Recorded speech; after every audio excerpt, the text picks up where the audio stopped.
সম্প্রতি ভারত সফরে গিয়ে জনগণের ভোটাধিকার হরণকারী বর্তমান অবৈধ মাফিয়া সরকার প্রধান শেখ হাসিনা ভারতের সাথে যে 10টি সমঝোতা স্মারক সই করেছেন তা গোলামির নবতর সংস্করণ মাত্র। কানেক্টিভিটির নামে বাংলাদেশের অভ্যন্তরে ভারতের এক অংশ থেকে আরেক অংশ পর্যন্ত রেল যোগাযোগের নামে করিডোর প্রদানের মাধ্যমে যা করা হয়েছে তাতে আমাদের সার্বভৌমত্ব জাতীয় নিরাপত্তা মারাত্মক হুমকির মুখে পড়বে। আমাদের নিশ্চয়ই 1972 সালে ভারতের সাথে স্বাক্ষরিত 25 বছরের গোলামী চুক্তির কথা স্মরণ আছে।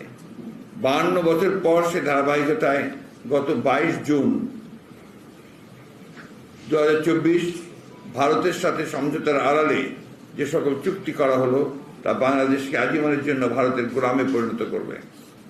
এর ফলে বাংলাদেশের জাতীয় নিরাপত্তা বিপন্ন হওয়ার আশঙ্কা দেখা দিয়েছে। এসব চুক্তি স্মারকের মাধ্যমে আমাদের দেশের প্রতিরক্ষা ও জাতীয় নিরাপত্তার বিষয়টিকে ভারতের জাতীয় প্রতিরক্ষা ও নিরাপত্তার অংশে পরিণত করা হয়েছে, যা খুবই বিপজ্জনক ও দেশের স্বাধীনতার প্রতি হুমকি। এটি শান্তিপূর্ণ সহাবস্থান ও জোট নিরপেক্ষ নীতির পরিপন্থী। বস্তুত এ সকল সমঝোতা চুক্তির মাধ্যমে শেখ হাসিনা বাংলাদেশকে আঞ্চলিক ভূ রাজনীতিতে নিরাপত্তা কৌশলগত বাফার স্টেট হিসেবে ভারতকে ব্যবহারের সুযোগ করে দিতে চায়। এর ফলে বাংলাদেশ নিশ্চিতভাবে আঞ্চলিক ভূ রাজনৈতিক প্রতিদ্বন্দ্বিতা জটিলতার মধ্যে জড়িয়ে পড়বে। যে 7টি সমঝোতা স্মারক নতুন করে সই করা হয়েছে সেগুলোর প্রায় সবগুলি বাংলাদেশের উত্তরাঞ্চল কেন্দ্রিক। প্রয়োজনের সময় বাংলাদেশ ভূখণ্ডকে ভারতের সামরিক ও বেসামরিক পণ্য পরিবহনের জন্য কৌশলগতভাবে অত্যন্ত গুরুত্বপূর্ণ চিকেন নেককে বাইপাস করে ব্যবহার করার সুদূর প্রসারী মহাপরিকল্পনা থেকেই এসব সমঝোতা চুক্তি করা হয়েছে বলে আমরা মনে করি। বাংলাদেশের স্বাধীনতা সার্বভৌমত্বকে জলাঞ্জলি দিয়ে শেখ হাসিনা বাংলাদেশকে দীর্ঘমেয়াদে ভারতের গোলামী চুক্তির গভীর ফাঁদে ফেলার সেই ঘৃণ্য ষড়যন্ত্রে লিপ্ত হয়েছে। জাতীয় স্বার্থবিরোধী এহেন চুক্তি জনগণ কখনই মেনে নেবে না। শাসক গোষ্ঠী দাবি করে যে গত 1.5 দশকে বাংলাদেশ ভারত সম্পর্ক অনন্য উচ্চতায় পৌঁছেছে, কিন্তু সম্পর্কে তথাকথিত সোনালী অধ্যায়ের সময়কালে বাংলাদেশের জনগণের তরফে প্রাপ্তি শূন্যের কোঠায়। এ সময় দুই দেশের মধ্যকার লেনদেনের প্রধান অংশ জুড়ে রয়েছে কানেক্টিভিটির নামে একের পর এক ভারতকে ট্রানজিট ও করিডোর সুবিধা প্রদান। ট্রানজিট করিডোর দেওয়ার রাজনৈতিক, অর্থনৈতিক ও কৌশলগত ঝুঁকি সত্ত্বেও সবকিছুই একতরফাভাবে করা হয়েছে। এর মাধ্যমে বাংলাদেশের স্বার্থকে কোনো গুরুত্বই দেওয়া হয়নি। একদিকে ভারত পেয়েছে অবাধ স্থল ও নৌযান ট্রানজিট, যা ভারতের অবশিষ্ট অংশের সাথে উত্তর পূর্ব ভারতের 7 সিস্টার্সের যোগাযোগের সময় ও দৈর্ঘ্য কমিয়েছে সর্বনিম্ন প্রায় 3/4। কলকাতা আগরতলার 1700 কিলোমিটার দূরত্ব কমে দাঁড়িয়েছে 350 কিলোমিটার। ভারত পেয়েছে বাংলাদেশের পায়রা, মংলা ও চট্টগ্রাম বন্দর ব্যবহারের অগ্রাধিকার সুবিধা। অন্যদিকে বাংলাদেশ নেপালের মাত্র 21-22 কিলোমিটার ট্রানজিট সুবিধা ভারতের কাছ থেকে আদায় করতে পারেনি। একতরফা আগ্রাসী বাণিজ্যে বাংলাদেশকে ভারতের অবাধ বিপণী কেন্দ্রে পরিণত করা হয়েছে। দুদেশের সামগ্রিক 26 বিলিয়ন বাৎসরিক বাণিজ্যে বাংলাদেশের হিস্সা মাত্র 2 বিলিয়ন। এর মাঝেও রয়েছে শুভঙ্করের ফাঁকি। তীব্র বেকারত্বের বাংলাদেশে কাজ করছে লক্ষ লক্ষ ভারতের যুবক। ভারতের রেমিটেন্স আহরণের প্রধান উৎসের তালিকায় বাংলাদেশের অবস্থান 4 নম্বরে। সম্প্রতি অর্থমন্ত্রী সংসদে জানিয়েছেন গত 10 মাসে ভারতীয়রা নিয়ে গেছে $50.60 মিলিয়ন। আমরা জানি এর বাইরেও অবৈধ পন্থায় নিয়ে যাচ্ছে লক্ষ লক্ষ ডলার। প্রিয় সাংবাদিকবৃন্দ, বর্তমান অবৈধ সরকার যেহেতু বাংলাদেশে আপামর জনসাধারণকে প্রতিনিধিত্ব করে না এবং তাদের জনগণের কাছে কোনো জবাবদিহিতা নেই, তাই তাদের স্বার্থ রক্ষার জন্য তারা সচেষ্ট নয়। বাংলাদেশের ভেতর দিয়ে রেল করিডোর দেওয়ার চুক্তি, তিস্তা প্রকল্পে ভারতের সহযোগিতা গ্রহণ, প্রতিরক্ষা সামরিক সহযোগিতা, ঔষধ সংক্রান্ত সমঝোতা, বাংলাদেশের জলসীমায় ভারতের অবাধ বিচরণ, ভারতের স্পেস এবং বাংলাদেশের ডাক ও টেলিযোগাযোগ মন্ত্রণালয়ের যৌথ স্যাটেলাইট সমঝোতা, ডিজিটাল পার্টনারশিপ, গ্রিন পার্টনারশিপ, সমুদ্র সহযোগিতা ও সুনীল অর্থনীতি ইত্যাদি নানা নাম দিয়ে যে 10টি সমঝোতা স্বাক্ষরিত হলো তাতে বাংলাদেশের প্রাপ্তি শূন্য। বাংলাদেশের স্বার্থ সংরক্ষণের চাইতেই ভারতের কাছে শেখ হাসিনার কৃতজ্ঞতা প্রকাশের দায়বদ্ধতা থেকে এইসব সমঝোতা সই হয়েছে তা জনগণের কাছে স্পষ্ট। এই সকল চুক্তির সাথে বাংলাদেশের মানুষের আকাঙ্ক্ষা পূরণের ন্যূনতম সংশ্লিষ্টতা নেই। সে কারণেই বহু পূর্বে ভারত ঘোষিত $7.5 বিলিয়ন ভারতীয় ঋণ চুক্তির লাইন অফ ক্রেডিট এলওসি বাস্তবায়নের প্রক্রিয়া ত্বরান্বিত করার বিষয়ে স্থাপন ছিল নীরব। ডলারকে পাশ কাটিয়ে ভারতীয় মুদ্রায় বাণিজ্য পরিচালনার বিষয়টি উঠে এসেছে আলোচনায়, অথচ বাংলাদেশের রপ্তানি প্রবাসী আয়ের অন্যতম প্রধান মুদ্রাই হচ্ছে মার্কিন ডলার। এভাবে একতরফা আগ্রাসী বাণিজ্যে বাংলাদেশকে ভারতের বাজারে পরিণত করা হয়েছে। ট্যারিফ নন ট্যারিফ ব্যারিয়ার পরিহার করে বিপুল বাণিজ্যিক ঘাটতি কাটিয়ে ওঠার সময় এসব কিছুই সমঝোতায় স্থান পায়নি। প্রিয় সাংবাদিক বৃন্দ, ভারত সফর পরবর্তী সংবাদ সম্মেলনে শেখ হাসিনা বলেছেন, ভারত যদি আমাদের তিস্তা প্রজেক্ট করে দেয় তাহলে আমাদের সব সমস্যা একটু সমাধান হয়ে গেল। শেখ হাসিনা ভারতের সাথে সাধারণ কূটনৈতিক দর কষাকষির ন্যূনতম ক্ষমতা হারিয়ে ফেলেছেন। সংবাদ সম্মেলনে তিস্তার পানির অভাবে পর্যদস্ত অসহায় মানুষদের আর্তনাদকে শেখ হাসিনা প্যাপে করা বলে আখ্যায়িত করেছেন, যা সমগ্র জাতির সাথে তামাশা হাস্যরসিকতার সামিল। আমরা সকলেই জানি, কেউ কেবলমাত্র বিরক্ত হলেই প্যাপে না করতে বলে। একদিকে ভারত থেকে তিস্তা পানি আদায় ব্যর্থতা, অপরদিকে অসহায় মানুষের সাথে এ নিয়ে তামাশা, এটা জাতির জন্য নিতান্তই দুঃখজনক। শেখ হাসিনা তিস্তা পানি বন্টন চুক্তিকে পুরোপুরি অবজ্ঞা করেছে। তিস্তা চুক্তি তাদের এজেন্ডাতেই স্থান পায়নি।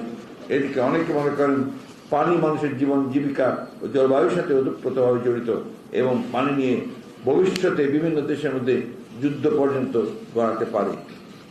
সংবাদ সম্মেলনে শেখ হাসিনা আরো বলেছেন, বাংলাদেশের ভেতর দিয়ে ভারতের রেল ট্রানজিটের ফলে বাংলাদেশের জনগণ উপকৃত হবে, অথচ বিশেষজ্ঞরা রেল করিডোরের ফলে বাংলাদেশের লাভ নিয়ে তারা সংশয় প্রকাশ করেছেন। জানা যায়, এই ট্রেন বাংলাদেশের কোনো মানুষ ব্যবহার করতে পারবে না। একতরফাভাবে ভারতকে করিডোর সুবিধা দেওয়ার জন্য এই চুক্তি করা হয়েছে। এতে বাংলাদেশের কোনো লাভ হবে না। তাহলে শেখ হাসিনা কিভাবে দাবি করেন রেল ট্রানজিট বাংলাদেশের মানুষের উপকারে আসবে? অপরদিকে রেল ট্রানজিটের কোনো সমীক্ষা জনসম্মুখে প্রকাশ করা হয়নি। নিরপেক্ষ বিশেষজ্ঞদের কারিগরি ও অর্থনৈতিক মূল্যায়ন ও সামরিক বিশেষজ্ঞদের ইতিবাচক বিশ্লেষণ ছাড়া এ ধরনের রেল করিডোর প্রদান আত্মঘাতী ও জাতীয় স্বার্থবিরোধী হবে বলে এই মর্মে মন্তব্য করেন তারা। সংবাদ সম্মেলনে শেখ হাসিনা রেল করিডোরকে ইউরোপের সাথে তুলনা করে বলেছেন, তারা পারলে আমরা পারবো না কেন? কথা হলো, ইউরোপের ক্ষেত্রে বিষয়টি বহুদেশীয়, আমাদের ক্ষেত্রে যা কেবলই দ্বিপাক্ষিক। তাছাড়া ইউরোপের সকল দেশে সুশাসন ন্যায় নীতি বিরাজমান, যা আমাদের দেশে অনুপস্থিত। ইউরোপের সীমান্তগুলোতে আমাদের মতো কাঁটাতারের বেড়া নেই, ঝুলন্ত ফেরানিও নেই। অতএব আমাদের বিষয়টি ইউরোপের সাথে তুলনীয় নয়। একটি অনির্বাচিত সরকারকে ক্ষমতায় রাখার জন্য উচ্চ মূল্য নির্ধারিত হবে, সেটাই স্বাভাবিক। বাংলাদেশের ক্ষেত্রেও আমরা তার ব্যতিক্রম দেখি না। বিশেষ করে যখন খোদ প্রধানমন্ত্রী নিজেই স্বীকার করেন, আমরা কোনো প্রতিদান চাই না, আমরা ভারতকে যা দিয়েছি সেটা তারা সারা জীবন মনে রাখবে। সাধারণ সম্পাদক ওবায়দুল কাদের বলেন, তলে তলে আপোষ হয়ে গেছে, ভারত আছে, আমরা আছি। সাবেক পররাষ্ট্রমন্ত্রী মোমেন বলেছিলেন, ভারতে গিয়ে বলেছি এই সরকারকে টিকে রাখতে হবে। ফলে এদেশে একটার পর এক প্রহসনের নির্বাচন হয়। 2014-তে ভোটারবিহীন, 2018-তে নৈশ, আর 2024-এ দামি। প্রিয় সাংবাদিক বৃন্দ, এই সফরে বাংলাদেশ ও ভারতের মধ্যে যে 10টি চুক্তি সমঝোতা স্বাক্ষরিত হয়েছে, বরাবরের মতো এবারও এসবের বিশদ বিবরণ প্রকাশিত হয়নি। তবে ভারতের বিদেশ মন্ত্রণালয়, দেশীয় আন্তর্জাতিক সংবাদ মাধ্যম এবং বিশেষজ্ঞ মতামতের ভিত্তিতে যতটুকু জানা যায়, তাতে গ্রিন পাওয়ার বিষয়ে আমাদের অভিজ্ঞতা সমঝোতা স্মারকের প্রত্যাশার সাথে সামঞ্জস্যপূর্ণ নয়। ভারতীয় সহায়তার রামপাল ও জাপানি সহায়তায় মাতারবাড়ি কয়লা নির্ভর বিদ্যুৎ প্রকল্পের মাধ্যমে আমরা ইতিমধ্যেই সুন্দরবন ও উপকূলীয় সবুজ বেষ্টনীকে ঝুঁকিপূর্ণ করে তুলেছি। ক্রমবর্ধমান কয়লা নির্ভর প্রকল্প সামনে রেখে গ্রিন পাওয়ার বিষয়ে আশাবাদী হওয়ার সুযোগ কতটা আছে সে প্রশ্ন থেকেই যায়। ভারতের চিকিৎসা প্রার্থীদের ভিসা সহজীকরণে ই ভিসা, চিকিৎসা সেবায় আমাদের আরো বেশি পরনির্ভর করবে। প্রয়োজন ছিল আমাদের সেই দেশেই চিকিৎসা সক্ষমতা বৃদ্ধিতে সহায়তার কার্যকর চুক্তি। দেশের স্বাস্থ্য অবকাঠামো ও প্রশিক্ষিত জনবল তৈরির অতি প্রয়োজনীয় অগ্রাধিকারকে গুরুত্ব না দিয়ে ভারতীয় হাসপাতালে বাংলাদেশি রোগীর ভিড় বৃদ্ধির উদ্যোগ নিশ্চয়ই জনবান্ধব নয়। কোন দেশের সরকার প্রধান নিজে থেকে দেশের মানুষকে অন্য দেশে চিকিৎসা করার জন্য উৎসাহিত করে, এটি বাংলাদেশের চিকিৎসা ব্যবস্থা ধ্বংস করার ষড়যন্ত্র আর কিছুই নয়। এ সফরে আইসিটি নিয়ে সহযোগিতার বিষয়টি স্পষ্ট নয়। ভবিষ্যৎ অর্থনীতিতে অপার সম্ভাবনার আইসিটি সেক্টরে সহযোগিতার ক্ষেত্রে আমাদের সক্ষমতা ও জাতীয় নিরাপত্তা ঝুঁকিপূর্ণ হয়ে পড়বে কিনা সে আশঙ্কা সাধারণ জনগণের মতো আমাদেরও। পৃথিবীর অন্যতম দীর্ঘস্থল সীমান্ত ভারত বাংলাদেশ। একটি দেশের সার্বভৌমত্ব নিরাপত্তা সে দেশের প্রতিরক্ষা নীতির প্রথম প্রধান অগ্রাধিকার। সামরিক সরঞ্জাম উৎপাদন, প্রশিক্ষণ সহায়তা বৃদ্ধির সহযোগিতার বিষয় ভারত আমাদের ভবিষ্যতে আমাদের নিরাপত্তা সুসংহতকরণে বিরূপ প্রভাব ফেলবে মর্মে সামরিক বিশেষজ্ঞরা মনে করেন। পশ্চিমা গণমাধ্যম India Bangladesh boost defence ties to counterweigh China এই শিরোনামে সংবাদ প্রকাশ করেছে। রাডার পরিচালনার সম্পূর্ণ নিয়ন্ত্রণ যদি প্রতিবেশীর হাতে থাকে তাহলে তা বাংলাদেশের নিরাপত্তার জন্য যে মারাত্মক হুমকির কারণ হবে তা বোঝার জন্য সামরিক বিশেষজ্ঞ হওয়ার কোনো প্রয়োজন নেই। এদিকে 2022 সালের এক এমওইউতে উল্লিখিত ভারতীয় রোড ইনিশিয়েটিভের অংশ হিসেবে হিলি মেঘালয় প্রশস্ত সড়ক সংযোগ ও 11 কিলোমিটার ব্রহ্মপুত্র সেতু বিশেষ সামরিক পরিস্থিতিতে সমগ্র রংপুর বিভাগকেই বাংলাদেশ থেকে বিচ্ছিন্ন করে ফেলতে পারে বলে সামরিক বিশেষজ্ঞরা আশঙ্কা করছেন। ভারত কেবল আমাদের আভ্যন্তরীণ রাজনীতি নয়, সরকারি প্রশাসন যন্ত্র, জাতি গঠনমূলক নানাবিধ কর্মকাণ্ড ও বিভিন্ন স্পর্শকাতর অর্থনৈতিক প্রকল্প যেমন রূপপুর পারমাণবিক প্রকল্প কেন্দ্র, রামপাল বিদ্যুৎ কেন্দ্র, রাডার স্থাপন ইত্যাদি ক্ষেত্রে হস্তক্ষেপ করছে। এক্ষেত্রে আমাদের প্রতিরক্ষা ব্যবস্থাও ভারতীয় হস্তক্ষেপের সুযোগ সৃষ্টি হলে আমাদের সার্বভৌমত্ব মারাত্মক হুমকির মুখে পড়বে। যে সমুদ্র সম্পদের জন্য বাংলাদেশকে ভারতের বিরুদ্ধে আন্তর্জাতিক আদালতে যেতে হয়েছে, বাংলাদেশের সেই সমুদ্র সম্পদকে ভারতের হাতে তুলে দেওয়া হয়েছে। আকাশ সীমান্ত ভারতের হাতে তুলে দিতেই যৌথ স্যাটেলাইট নির্মাণের চুক্তি করা হয়েছে। প্রিয় সাংবাদিকবৃন্দ, আমাদের জন্য সবচেয়ে উদ্বেগের বিষয় হল তিস্তা চুক্তি প্রসঙ্গ। আগেই বলেছি, আমাদের এবারের সফরে তিস্তা নদীর পানি প্রবাহ বৃদ্ধি এজেন্ডাটি ছিল না, অথচ এটাই হওয়া উচিত ছিল সর্বোচ্চ অগ্রাধিকার। দীর্ঘদিন ধরে আমরা লক্ষ্য করছিলাম এই অনির্বাচিত সরকার তিস্তা প্রকল্প নিয়ে ভারত ও চীন উভয়ের সাথেই লুকাচুরি খেলছে। সাম্প্রতিক কালের দামি নির্বাচনে সমর্থন আদায়ের দূরভিসন্ধি থেকে সরকার তিস্তা প্রকল্পকে টোপ হিসেবে ব্যবহার করেছে। এই প্রকল্পে চীনের আগ্রহের কথা আমরা জানি। অপরদিকে ভারত নির্বাচনের পরপরই তার পররাষ্ট্র সচিবকে পাঠিয়ে জানিয়ে দেয় ভারত তিস্তা চুক্তি প্রকল্পে অংশগ্রহণ করতে চায়। প্রায় 1.5 দশক ধরে নানা অহেতুক অজুহাতে তিস্তা চুক্তি স্বাক্ষর হচ্ছে না, তিস্তার পানি বন্টন চুক্তি স্বাক্ষর হচ্ছে না। অপরদিকে উত্তরাঞ্চল মরুভূমিতে পড়ে যাওয়ার উপক্রম। 2011 সালে ভারতের তৎকালীন প্রধানমন্ত্রীর ঢাকা সফরকালে তিস্তা চুক্তি হওয়ার কথা থাকলেও আজ পর্যন্ত তা বাস্তবায়ন হয়নি। এরপর গত 14 বছরে তিস্তা নদী শুকিয়ে মরুভূমিতে পরিণত হলেও এই সংকটের সমাধান হয়নি। আশ্চর্যের বিষয়, এখন এটা রয়ে গেছে রুদ্ধ পক্ষের দ্বিপাক্ষিক একান্ত আলোচনার স্তরে। এমন অবস্থা থেকে পরিত্রাণ পাওয়ার লক্ষ্যে তিস্তা পানি সংরক্ষণ ও ব্যবস্থাপনা প্রকল্প গ্রহণ করা হয়।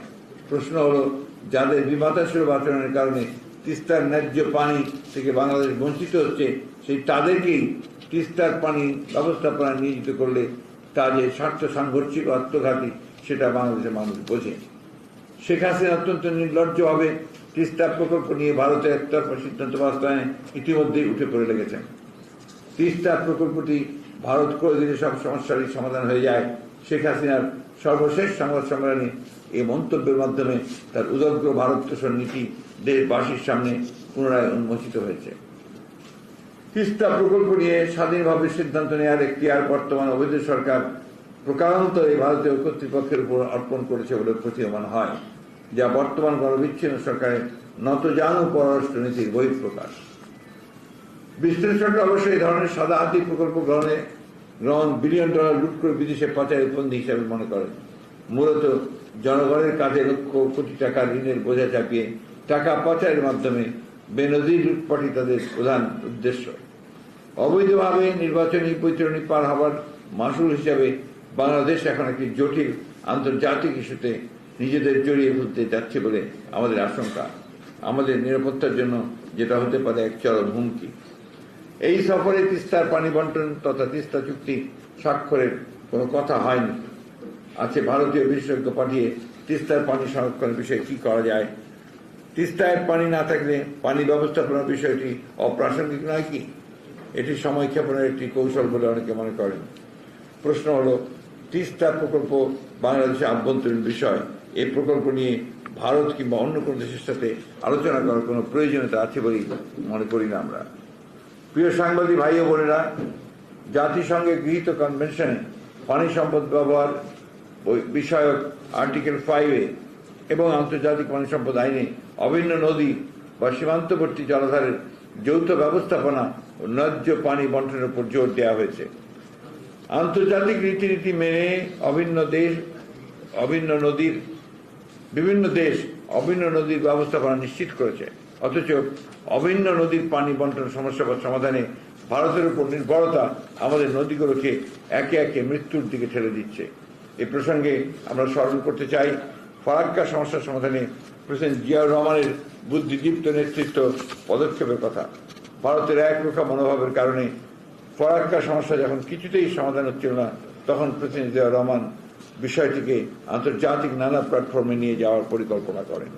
মৌলানা ভাসানীর নেতৃত্বে 1976 সনের 16 মে ফারাক্কা অভিমুখে লং মার্চ কর্মসূচিকে নিরবিচ্ছিন্ন করতে সরকারের পক্ষ থেকে কৌশলগত সহায়তা প্রদান করা হয়।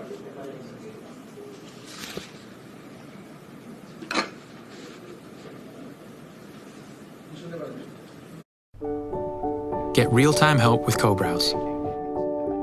Only from US Bank.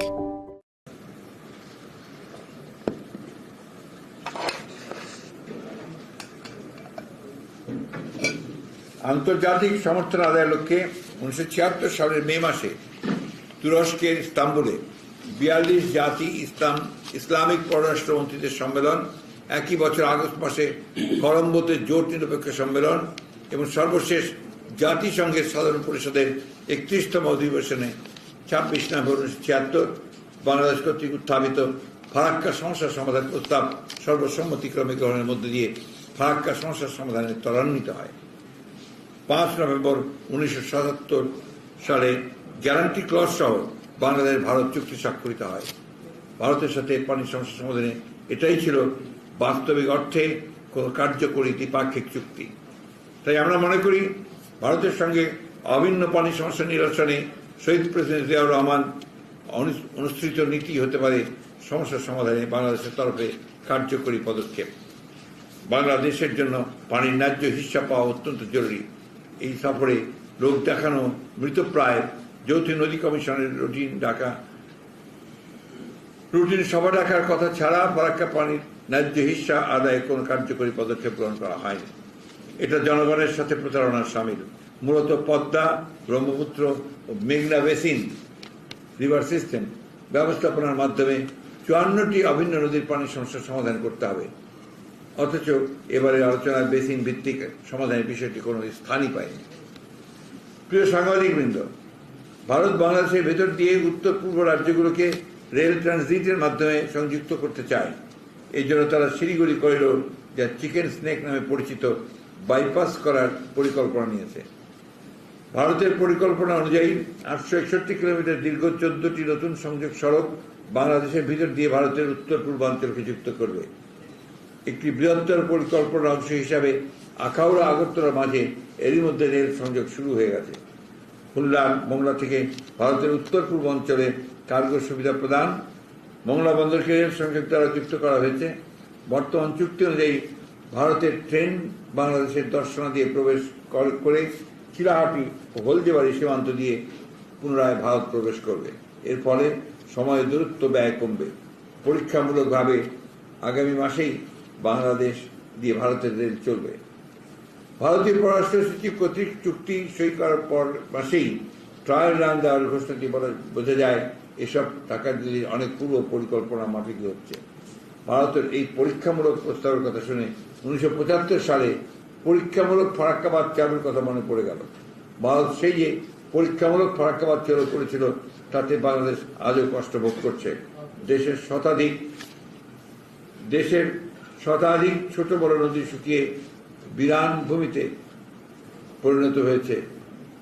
বাংলাদেশের এটা বোধহয় 1972 হবে, 75 না,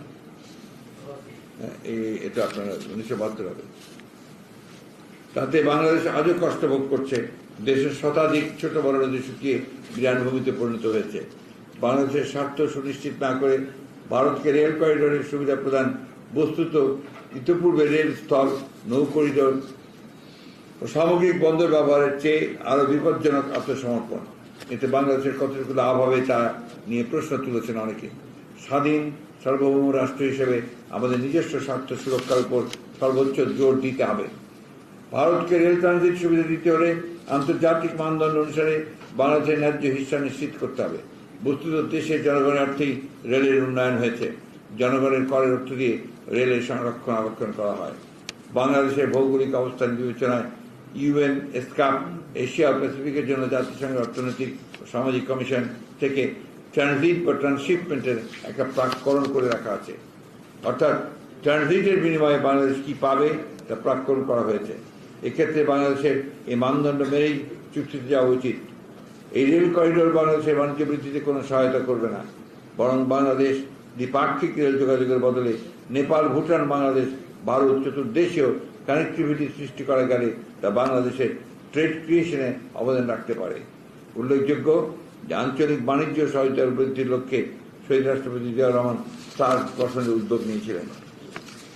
বিদ্যমান অবকাঠামোর উন্নতি না করে ভারতের ট্রেন চলাচল শুরু হলে তা বাংলাদেশের ধারণ ক্ষমতার চেয়ে বেশি ট্রেন চলাচল রেল যোগাযোগ ব্যবস্থায় বাড়তি চাপ তৈরির আশঙ্কা করছেন যোগাযোগ অবকাঠামো বিশেষজ্ঞরা।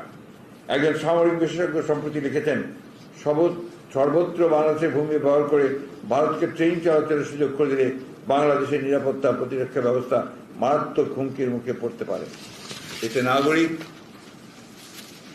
হিসাবে সকলের উদ্বিগ্ন হওয়ার যথেষ্ট কারণ আছে।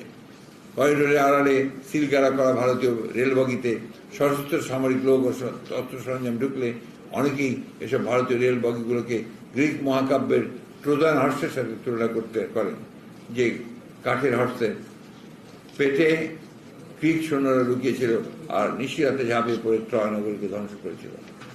উপস্থিত সাংবাদিকবৃন্দ, বাংলাদেশে ভারত সীমান্তে ভারতীয় সীমান্তরক্ষী বাহিনী বিএসএফ এর গুলিতে প্রতি বছর রেকর্ড পরিমাণ সীমান্ত হত্যাকাণ্ড সংঘটিত হওয়ার পরেও এই সফরে এ বিষয়ে বাংলাদেশ সরকার চূড়ান্তভাবে নির্লিপ্ত থেকেছে। এমনকি ভারত, নেপাল, ভারত, চীন, ভারত পাকিস্তান সীমান্তেও এই পরিমাণ হত্যাকাণ্ডের ঘটনা ঘটতে দেখা যায়নি। মানবাধিকার সংগঠন আইন সালিশ কেন্দ্রের তথ্য অনুযায়ী 2024 সালের জানুয়ারি থেকে মে মাসের শেষ পর্যন্ত অন্তত 11 জন বাংলাদেশি সীমান্ত হত্যাকাণ্ডের শিকার হয়েছেন। আহত হয়েছেন আরো 9 জন। মানবাধিকার সংগঠন অধিকারের মতে 2000 থেকে 2020 সালের মধ্যে ভারতীয় সীমান্ত বাহিনীর গুলিতে কমপক্ষে 1234 বাংলাদেশি নিহত এবং 1145 জন আহত হয়েছেন। এমনকি বিএসএফ এর গুলিতে বাংলাদেশের সীমান্তরক্ষী বাহিনী বিজেপির সদস্যরাও রেহাই পায়নি। শেখ হাসিনার সফরের মাত্র 3 দিনের মাথায় লালমনিরহাট সীমান্তে ভারতীয় সীমান্তরক্ষী বাহিনীর গুলিতে নুরুল ইসলাম নামে এক বাংলাদেশি নিহত হয়েছেন। এছাড়া সীমান্তে সংঘটিত ঘটনায় বুকে ও মাথায় গুলি করে মানুষ হত্যা করা হচ্ছে, অথচ পৃথিবীর বিভিন্ন দেশের সীমান্তে একান্তই গুলি করতে না হলে বুকে নয় পায়ে গুলি করার নজির রয়েছে। সম্প্রতি ভারতীয় পররাষ্ট্র সচিব বলেছেন, বিএসএফকে নাকি আত্মরক্ষার জন্য গুলি করতে হয়, যা নিতান্তই হাস্যকর। বাংলাদেশের পক্ষ থেকে সীমান্ত হত্যা বন্ধে শেখ হাসিনার পক্ষ থেকে একটি শব্দ উচ্চারণ করার কথা শোনা যায়নি। অপরদিকে ভারতের পক্ষ থেকে সে রুটিন আশ্বাস, আর সেটাই এই তাবেদার সরকারকে মেনে নিতে হয়েছে।